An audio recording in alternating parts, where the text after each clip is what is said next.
Hello, my dear friends. This is Suraj Prajapati, and I am here with question number 25 of MCQ series, one of the most important series for your board examination.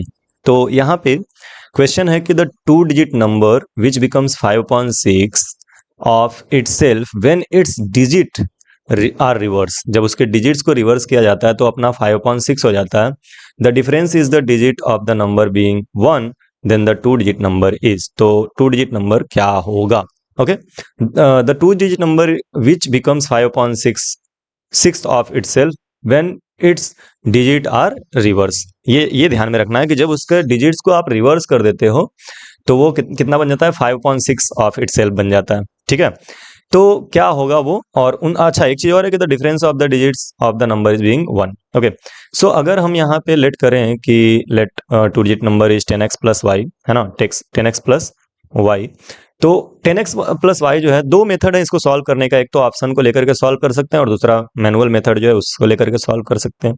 तो सबसे पहले हम लोग manual method लेकर के solve करेंगे, 10x plus Y लेकर के सॉल्व करेंगे और उसके बाद ऑप्शन लेकर के सॉल्व करेंगे. ऑप्शन से करना मेरे ख्याल से ये ज़्यादा ईजी रहेगा, बट चलिए पहले इसको देख लीजिए. तो 10x प्लस वाई जो है वो एक टू डिजिट नंबर है. ओके, और ये क्या होता है जब आप इसके डिजिट्स को इंटरचेंज करते हो, मतलब आप जब इसको 10y प्लस एक्स करते हो ना, तो ये अपने ओरिजिनल नंबर का 6 हो जाता है, यानी 5.6 हो जाता है किसका? ओरिजिनल नंबर का, यानी कि 10x plus y. That the case. Okay, देखो आपका जो ओरिजिनल नंबर था वो था 10x प्लस वाई, लेकिन जब आप उसको रिवर्स करते हो तो अपने ओरिजिनल नंबर का 5.6 हो जाता है, which is given the two digit number which becomes 5.6 of itself when it is its digit are reverse. जब आपने डिजिट्स रिवर्स किए तो ये अपने ओरिजिनल नंबर का 5.6 हो गया. नौ 6 को इस तरफ भेजेंगे, डिवाइड में है, मल्टीप्लाई में आ जाएगा, तो ये हो जाएगा 6 और यहाँ पे हो जाएगा 10y प्लस एक्स और यहाँ पे 5 और ये हो जाएगा 10x plus y. Okay, now when you will multiply by 6 you will get 60y plus 6x is equal to 50x plus 5y. Okay, now 5y को इधर लेकर के आओ तो ये हो जाएगा 60y minus 5y is equal to 50x minus 6x. समझ रहे हो? 6x को इस तरफ भेजा, 5y को इस तरफ लेकर के आए, तो 60y माइनस 5y ये हो जाएगा 55y और यहाँ पे 50x माइनस 6y ये हो जाएगा 44x. 50x माइनस 6x ये हो जाएगा 44x. Not divide both side by 11, तो यहाँ से हमको मिलता है, यहीं पे लिख ले रहा हूँ, 5y is equal to 4x. Okay, इसको हम यूज करेंगे अगर जरूरत पड़ेगी तो. Now the difference is the digits of number being 1. तो देखो यार, यहाँ 10x प्लस वाई जो है ना, उसमें x और y में x बड़ा होगा. बड़ा होने का वजह क्या है कि अगर x जो है वो बड़ा होगा तभी ये टू डिजिट नंबर जो है उसको आप रिवर्स करोगे तो ये छोटा आएगा. समझ रहे हो? 5.6 किसी नंबर का करोगे तो वो अपने नंबर से कम हो जाएगा. जैसे मान लो 60 है, तो 60 का 5.6 जो होगा ना वो 50 होगा, तो 50 जो है वो 60 से कम है.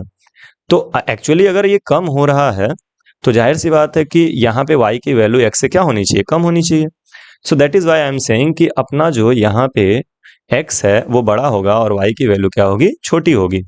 तो उस कंडीशन में the difference of the digit is 1, तो हम लिखेंगे x minus y is equal to 1. याद रखना, क्योंकि x is greater than y. और ये मुझे कैसे पता चला कि x ग्रेटर देन y है? क्योंकि मैं देख रहा हूँ कि जब उसको रिवर्स कर रहा हूँ तो ये नंबर जो आ रहा है वो पिछले नंबर से छोटा आ रहा है, क्योंकि वो 5.6 जब हम कर रहे हैं इस नंबर का तो ये छोटा हो जाएगा, बड़ा नहीं होगा. समझ रहे हो ना? क्योंकि 5.6 इज प्रॉपर फ्रैक्शन, और किसी चीज में जब आप प्रॉपर फ्रैक्शन से मल्टीप्लाई करते हो तो छोटा हो जाता है. तो ये दूसरा इक्वेशन बन गया x minus y equal to 1. अब इसमें अगर हम 4 से दोनों तरफ मल्टीप्लाई कर दें तो ये हो जाएगा, या चलो ठीक है 4 से मल्टीप्लाई करो तो ये हो जाएगा 4x minus 4y is equal to 4. मैंने क्यों 4 से मल्टीप्लाई किया? क्योंकि यहाँ पे मैं 4x के जगह पे 5y रख सकता हूँ, तो यहाँ पे हो जाएगा 5y and minus 4y is equal to 4, और यहाँ से 5y minus 4y is equal to y equal to आ गया 4. और अगर y की वैल्यू 4 आ जाएगी तो इसी इक्वेशन में आप रख दोगे तो x minus y is equal to 1. That means x minus 4 equal to 1. That means x equal to आ जाएगा 1 प्लस 4 दैट इज 5। जब ये 4 उस तरफ जाएगा तो 1 प्लस 4 हो जाएगा और 1 प्लस 4 इक्वल टू 5। तो अपना जो 2 डिजिट नंबर था ओरिजिनली वो था 10x प्लस वाई, और हम जब x और y की वैल्यू रखेंगे तो यहाँ पे हो जाएगा 10, x के जगह पे 5 एंड प्लस y के जगह पे 4। 10 into 5 50 plus 4 which is equal to 54 and the option number B is correct. ठीक है, तो ये तो मैनुअल फॉर्म हो गया। अब देखो मैं इसको सिंपली अगर सॉल्व करूं तो कितना इजीली ऑप्शन से सॉल्व किया जा सकता है। बट ये भी आप रख लेना, अगर डिस्क्रिप्शन में 2 नंबर में 3 नंबर में क्वेश्चन आ जाता है तो आप कर सकते हो बाय द वे। तो यहाँ पे कैसे ऑप्शंस को लेकर के इसमें आगे बढ़ेंगे, देखो पहले ऑप्शन 45 लेते हैं। तो 45 का जब आप डिजिट चेंज करोगे तो ये 54 हो जाएगा। ठीक है, तो 54 जो होना चाहिए वो 5/6 ऑफ 45 होना चाहिए, जो कि ऐसे ही नहीं होगा। अगर आप 6 से 45 को डिवाइड करोगे तो ये डिवाइड होगा ही नहीं, तो पहला ऑप्शन तो यूं ही गलत हो गया। समझ रहे हो, जैसे 45 हमारा ऑप्शन है, जब हम इसके डिजिट्स को इंटरचेंज कर रहे हैं, रिवर्स कर रहे हैं, ठीक है, तो वो 54 हो गया।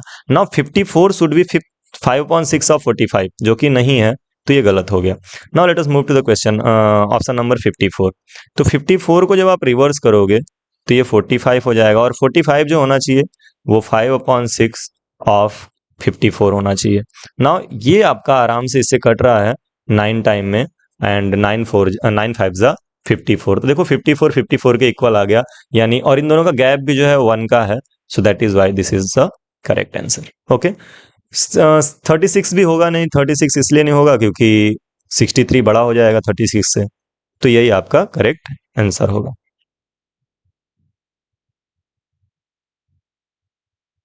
सो आई होप आपको समझ में आया कि ऑप्शन से कैसे आपको सॉल्व करना है, जो कि बहुत इजी है। Now let us move to the question number 26 जो आपको करना है, तो उसको भी देख लीजिए और करिएगा, कमेंट बॉक्स में छोड़िएगा अपना आंसर।